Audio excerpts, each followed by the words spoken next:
जोंनि कैलाजुलि इउनाइटेड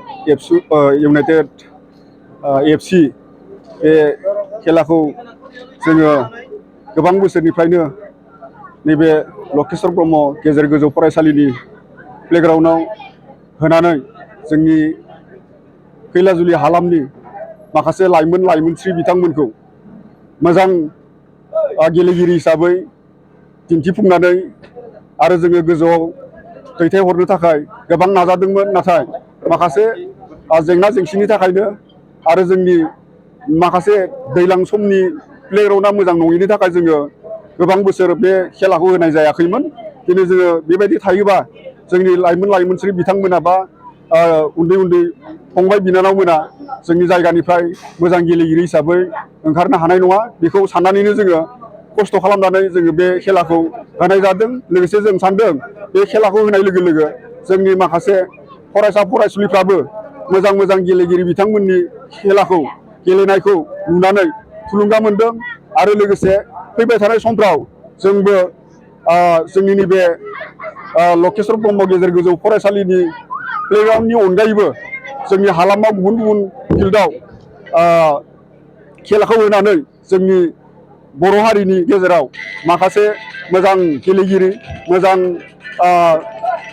जोंनि बर'नि मोजां गेलेगिरि हिसाबै जोङो दिहुननानै जोंनि आनसलिक लेभेलनिफ्राय लानानै डिस्ट्रिक्ट लेभेलनिफ्राय लानानै स्टेट लेभेलनिफ्राय लानानै अल इण्डियासिम आरो अल इण्डिया लेभेलाव सेलेक्सन जानानै इन्टारनेसनेल गेलेहैनो हागोन बेखौ मिजिंथिनानैनो जोङो नैबे गेलेनायखौ होनाय जादों। उन समाव जोङो जोंनि नैबे कैलाजुलि इउनाइटेड एफसि निफ्राय बोसोरफ्रामबो जोङो थासारिखौ नायनानै आरो बोथोरखौ नायनानै जोङो बे खेलाखौ होलांबाय थानो थाखाय जोङो आखायाव लानाय जाबाय। दिनै कैलाजुलि इउनाइटेड फुटबल क्लाबनि दारै फुटबल टुर्नामेन्ट मोनसे जानानै थांबाय। बेहाय कैलाजुलि एफसि हानजाया देरहानो हादों। बे आं बिथांमोनखौ गिबियावनो साबायखर बावदों। आरो जाय बिथांमोना रानार्स जाबाय बिथांमोन अनसुमै क्लाब बिथांमोननिसिमबो आङो साबायखर बावदों। मोननैबो हानजाया मोजां गेलेदों। आं बेखौनो बुंगोन बेबायदि मोनसे जायगायावहाय कैलाजुलि इउनाइटेड फुटबल क्लाबा जाबायदि मोनसे खेल बानजायनानै रायजोफोरनि गेजेरावहाय लोगोसे गेलेगिरि बिथांमोनखौ थुलुंगा होबाय। जोंनि इयुन जोलै बिथांमोननो जाबायदि मोनसे खेला दिन्थिनानै थुलुंगा होबाय बिथांमोननिसिम साबायखर बावदों। उननि समावबो मोननैबो हानजाजों लोगोसे बेबायदि कमिटिया आरोबो खेलखौ बानायलांबाय थागोन, फाथिलांबाय थागोन आरो बेनि गेजेरजों फैबाय थानाय इयुन जोलैनो थुलुंगा होलांबाय थागोन। आं बेखिनिखौनो जिहेथु गोबां लाइमोनफोरा गेलेनायफोराव गोबां खम जालांदों। दानि सेंग्राफोरा एबा सिख्लाफोरानो जा फ्राय मबाइलाव बेस्थ' थाबाय। बायदिसिना गाज्रि समाजारि बेरेखा खामानिफ्राव बेस्थ' थादों। बेयाव थानानै जोंनि गेलेनाय हुदाफोरा जोंहा खमायलांगासिनो दङ।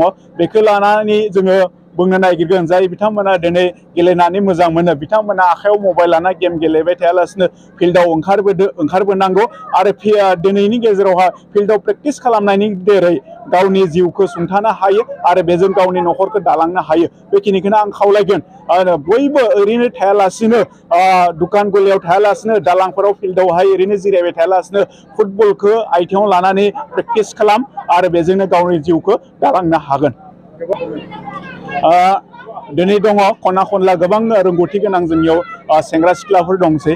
नाथाय जोंनि स्कपखौ मोननो हाया।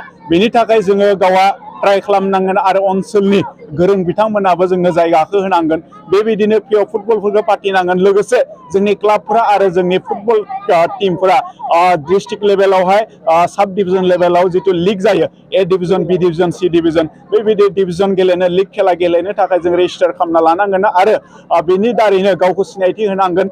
लोगोसे डिस्ट्रिक्ट प्लेयार, स्टेट प्लेयार जानानै जोङो गेलेहैनो नांगोन।